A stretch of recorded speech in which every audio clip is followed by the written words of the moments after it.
No longo e quente verão do ano de 1898, um colono de origem norueguesa que morava nos Estados Unidos, Olof Oman, estava preocupado em limpar o terreno de sua fazenda a fim de reorganizá-la.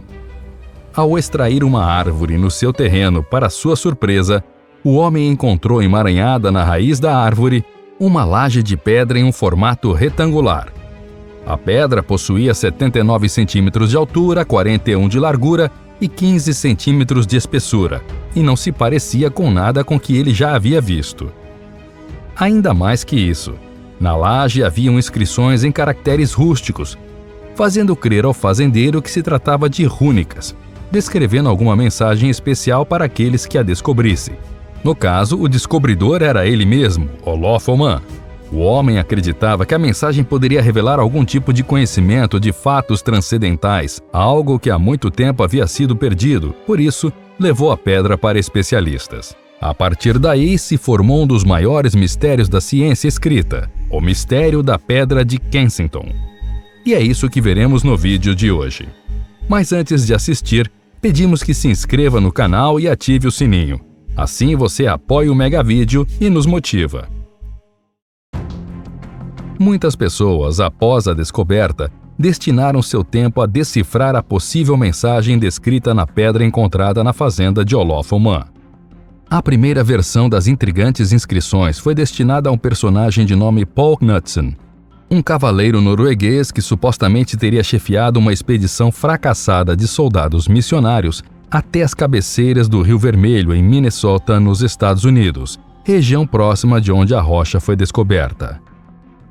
Quase que por unanimidade, os chamados formadores de opinião, logo após o descobrimento, foram categóricos em rotular tal hipótese como fraudulenta, dizendo não responder à real verdade.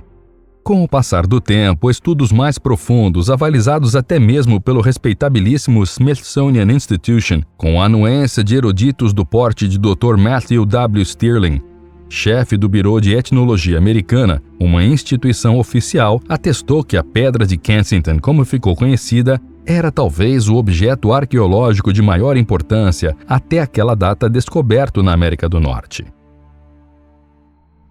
Atualmente, no mundo científico especializado, com base nessas inscrições, tudo leva ao entendimento de que Colombo foi precedido no Novo Mundo por outros homens de raça branca, com grande possibilidade de terem sido centenas deles. Ou seja, alguém chegou na América do Norte, tendo-a colonizado antes mesmo de Cristóvão Colombo. Quem eram esses? Talvez os famosos vikings? Com base em lendas muito antigas, provavelmente contadas com alguns fatos reais no meio, muito antes das concentrações escandinavas na Groenlândia, em fins do século X, podem ter chegado às Américas os gauleses, irlandeses e os bretões, vindos pelo mar.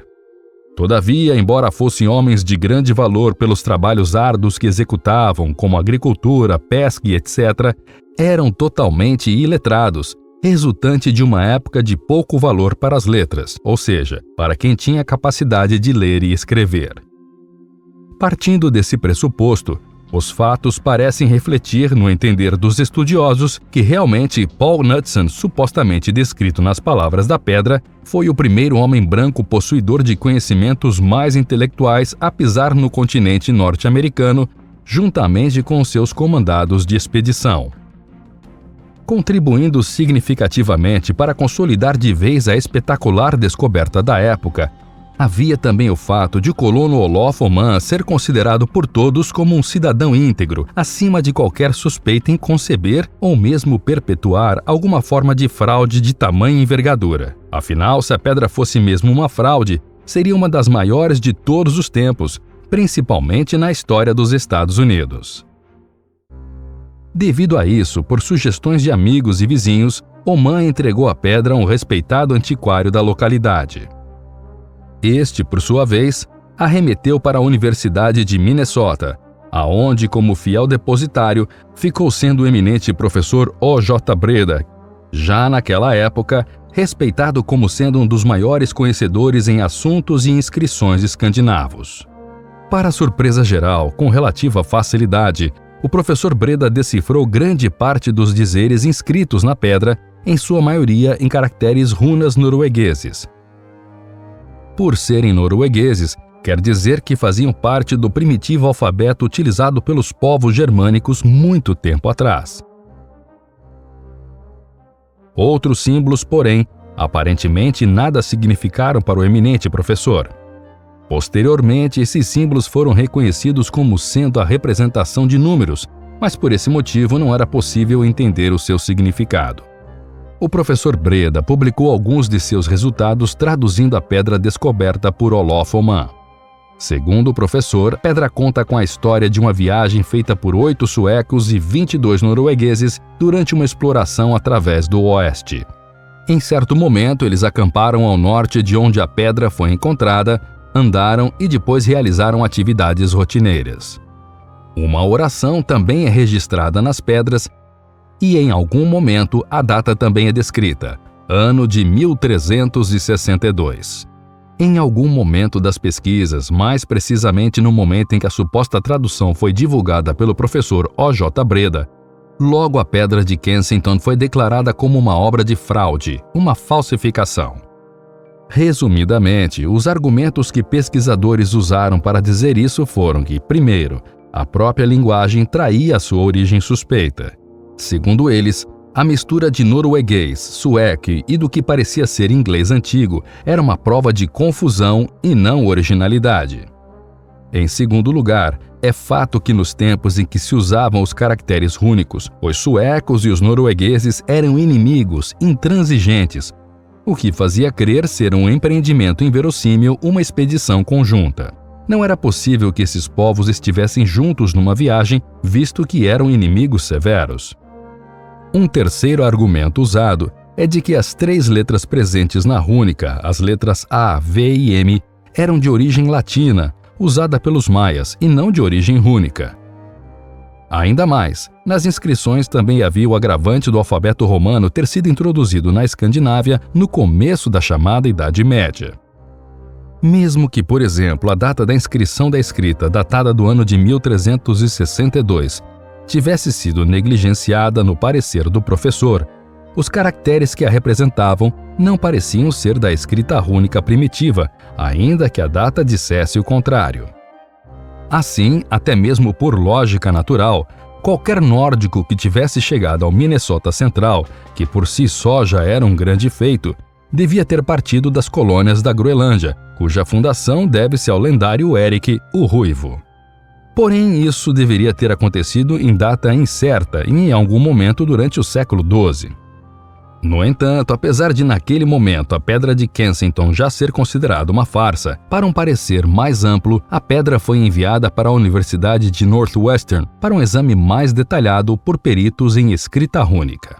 Unânimes, os novos examinadores reiteraram amplamente o parecer anterior do professor Breda. Posteriormente, já que tudo já havia sido esclarecido, a pedra foi devolvida a Olof Oman, que a enterrou com a inscrição voltada para baixo em um terreno lamacento de sua propriedade, possibilitando assim que a inscrição se conservasse. Oman, desprovido de qualquer interesse pelo artefato, a não ser que atestassem de alguma maneira a autenticidade da pedra, presenteou a mesma ao historiador Hjalmar R. Holland, que tinha interesse em ainda estudar a rocha. Assim, durante mais de 30 anos, Holland reservou uma parcela considerável de suas horas vagas ao estudo minucioso da laje. Se não fosse por isso, ela talvez estivesse no lamaçal. Holland apresentou a Pedra de Kensington para consulta a 23 universidades europeias. Os laudos obtidos em sequência progressiva foram fortalecendo os indícios de que haveria uma perspectiva da real autenticidade da relíquia, diferente das primeiras pesquisas. Descobriu-se o significado dos símbolos numéricos e a determinação da data. Segundo Holland, os sinais rúnicos eram de origem mais antiga e de uso corrente na Noruega. O alfabeto latino foi introduzido no século XIV e as suas letras frequentemente se mesclavam com os antigos símbolos germânicos. Essa constatação, com maior ênfase, explicava a aparente incongruência das letras latinas AVM, representativas de AV de ave e M de Maria, utilizados na oração transcrita na laje antiga. Por ser um símbolo de fácil compreensão, favorecia também a inserção do mesmo na pedra, pois em contrapartida, para gravar a mesma mensagem em caracteres únicos, teria sido preciso um espaço consideravelmente maior. Portanto, hoje em dia, duas ideias se contrapõem. Uma que diz que a pedra é mesmo uma inscrição original e outra que afirma que se trata de uma farsa feita por algum espertinho. Não podemos dizer qual das duas teses é mesmo verdadeira. Mas podemos sim adicionar a Pedra de Kensington como um dos maiores mistérios de todos os tempos.